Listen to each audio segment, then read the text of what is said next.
வரப்போற நவம்பர் 2024 மாசம், அதுக்கப்புறம் வர சில மாசங்கள் நமக்கு எப்படி இருக்க போகுது, வானத்துல நடக்க போற சில பெரிய மாற்றங்களுக்கு நாம எப்படி தயாராகலாம், இதுக்கு மாபெரும் ஞானியான அகத்திய மகர்ஷி நமக்கு சில முக்கியமான வழிகாட்டுதல்களை கொடுத்திருக்கிறாரு. அதை பத்தி தான் நாம இப்போ விரிவா பார்க்க போறோம்.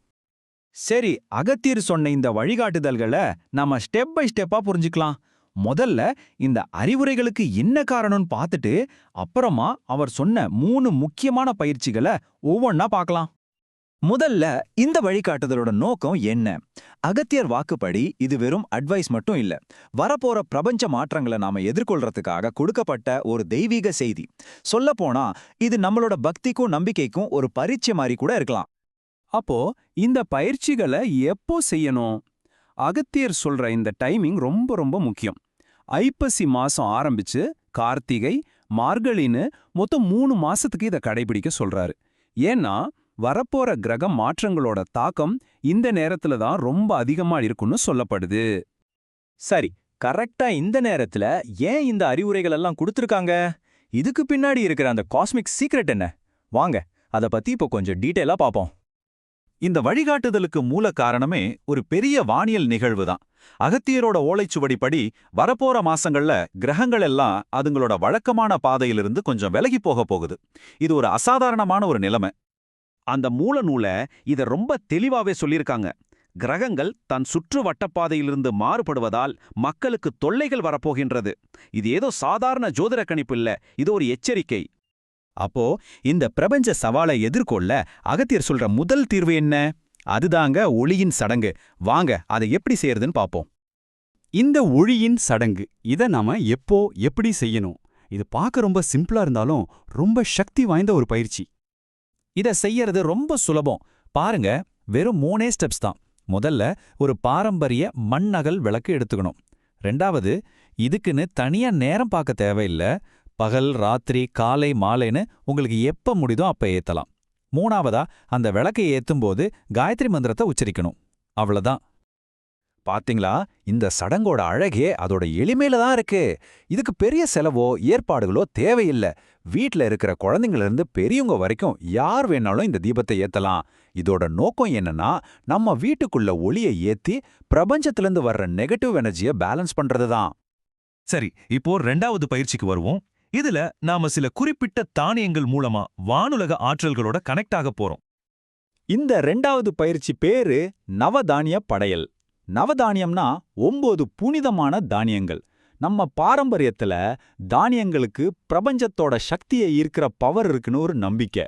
இங்க ஒவ்வொரு தானியமும் ஒவ்வொரு கிரகத்தோட எனர்ஜியோட நேரடியா சம்பந்தப்பட்டது. இதுதான் இங்க ரொம்ப முக்கியமான விஷயம். சூரியனுக்கு கோதுமை, சந்திரனுக்கு நெல்லுன்னு இப்படி ஒவ்வொரு கிரகத்தோட சக்தியையும் சமநிலைப்படுத்த ஒரு குறிப்பிட்ட தானியம் இருக்கு. இந்த தானியங்களை நம்ம படையல் வைக்கும்போது அந்தந்த கிரகங்களோட நல்ல சக்தியை நம்ம பெற முடியும்னு ஒரு நம்பிக்கை. சரி, விளக்கு ஏத்தியாச்சு, தானியங்களையும் படைச்சாச்சு. அடுத்தது 3வது, அதாவது கடைசி பயிற்சி. இது சத்தம், அதாவது ஒலி மூலமா பிரபஞ்சத்தோட இணையறது, சக்தி வாய்ந்த தெய்வீக மந்திரங்களை சொல்றது தான் இந்த பயிற்சி. அகத்தியர் இங்கு சொல்றது நவகிரக காயத்ரி மந்திரங்களை. 9 கிரகங்களுக்கும் தனித்தனியா காயத்ரி மந்திரங்கள் இருக்கு. பொதுவாவே காயத்ரி மந்திரம்னா அது நமக்கு ஒரு ஆன்மீக ஒளியையும் அறிவையும் கொடுக்கிற ரொம்ப சக்தி வாய்ந்த மந்திரம். அகத்தியரோட அறிவுரைப்படி ஒவ்வொரு மன்றத்தையும் நாம 108 முறை சொல்லணும். இந்த 108ங்கிற நம்பர் நம்ம ஆன்மீக பாரம்பரியத்துல ரொம்ப புனிதமானதா பார்க்கப்படுது. இது பிரபஞ்சத்தோட ஒரு முழுமையை குறிக்குது. சரி, இப்போ அந்த மந்திரங்களை ஒவ்வொன்னா பார்க்கலாம். முதல்ல பிரபஞ்சத்தோட ஆற்றல் மூலமான சூரியனுக்கும் நம்ம மனசோட அதிபதியான சந்திரனுக்குமான காயத்ரி மந்திரங்கள். கவனமாக கேளுங்க. ஓம் பாஸ்கராய வித்மஹே மஹத்யுதிகாய தீமஹி தன்னோ ஆதித்ய பிரசோதயாத்.